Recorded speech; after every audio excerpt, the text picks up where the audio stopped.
So if you would, and I explain, what is it that you do at the moment? Is it particularly something that you specialize in, or do you sort of do general work?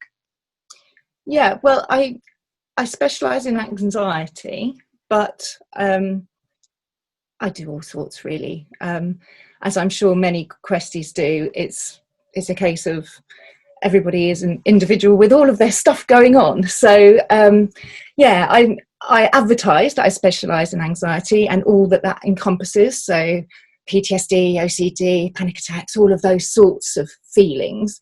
But invariably, somebody comes along with anxiety, and they've also, because of that anxiety, they've developed a fear of driving or something along the way, because it sort of spirals, doesn't it, anxiety? They might also be gaining weight because of it, and all of that might be sort of linked to a traumatic event from their past and PTSD or something like that. So you end up kind of dealing with lots of different layers. But essentially, often you find that it's the same issue at the root. And that's what I really love about what we do, is that by getting to the root, we're able to kind of really transform people's lives entirely, in ways that they hadn't realised that we would. So yeah, I do all sorts, but generally specialise in anxiety. So it's always interesting to hear Questies' stories. What was the reason you actually got into Quest, and kind of what's your story behind becoming? Okay, so many years ago, I think I became a Questie 11 years ago or so. I had a spider phobia, and I mean it was really bad, but you forget after time how bad these things were. And so I visited a hypnotherapist. I don't know, what kind of hypnotherapy she was. It was ages ago. And it really helped me. And it really just sparked my interest in hypnotherapy. So I started looking into it, and I found the Quest course. And I realised from reading around it that actually you can help resolve anxiety, depression, all sorts of things with hypnotherapy. And I had no idea. I thought it was just phobias and stuff, as many people do. And I mean, I'd had suffered with anxiety and depression at different times in my life, not terribly, but, here and there. And so it really sparked an interest. And so I did the course really more for personal development, actually. And, with a view of, well, if I decide to become a hypnotherapist, that might be nice. But and I loved the course, and it helped me in so many ways, as it helps everyone who does it seems. And I found that helping other people it's just the best feeling, especially in the way that we do it. It's so quick, and it feels like magic sometimes, doesn't it? It's just amazing seeing these clients utterly transform. And yeah, so I kind of became hooked, really, and it's sort of inevitable that I would end up doing this for my career. And I just love it more every time I see a client, really. And now I've been doing it for so many years. I really love hearing from clients years later. It doesn't happen very often, because people go off and they're living their life and they don't think about the problem they once had, but might bump into somebody or something like that, and it's just brilliant to hear what they're doing and what they're up to now, and how different that is from when I first saw them.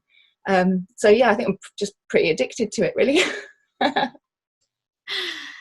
So we obviously ask Questies, we educate our clients, and we share a lot of tips and tools. What's kind of your main tool or tip, or your favorite one that you kind of would like to share with your clients?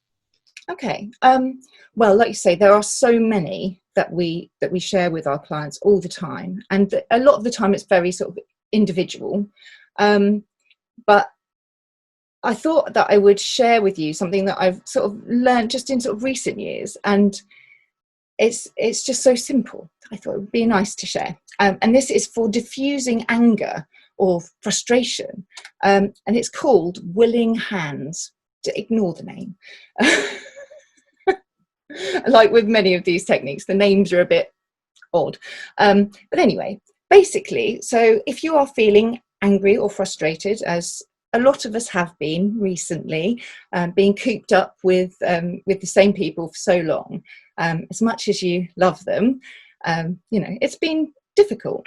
So, this is so simple. All you do is you open your hands and you have your palms maybe facing up, but sort of outwards. So I don't know, if you're standing, it might be like that. And sort of out towards probably the person that you're angry with, actually, because, you're probably facing them.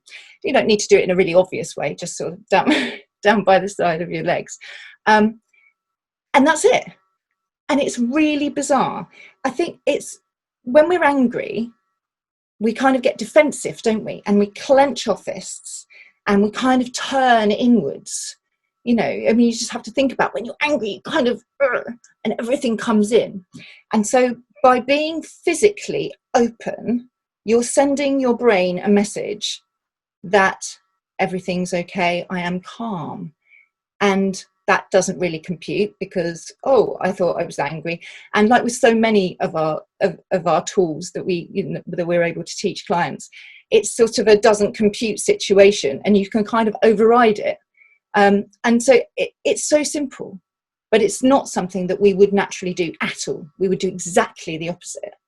And so next time you are feeling frustrated or angry, give it a go. And you don't need to do it in a relaxed way. I've tried it. And and it even works when you really, I really don't want to open my hands. And it's really difficult to stay, certainly at that level of kind of anger and frustration anyway. So there you have it. That was amazing. I loved it. Thank you so much. That's amazing. Great.